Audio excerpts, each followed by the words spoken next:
Hi guys, this is Maddie. In this video I'm gonna show you the best VPN for iPad. Let's start.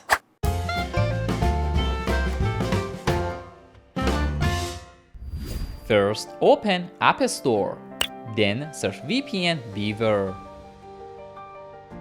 Download and install this application. After that, open the application.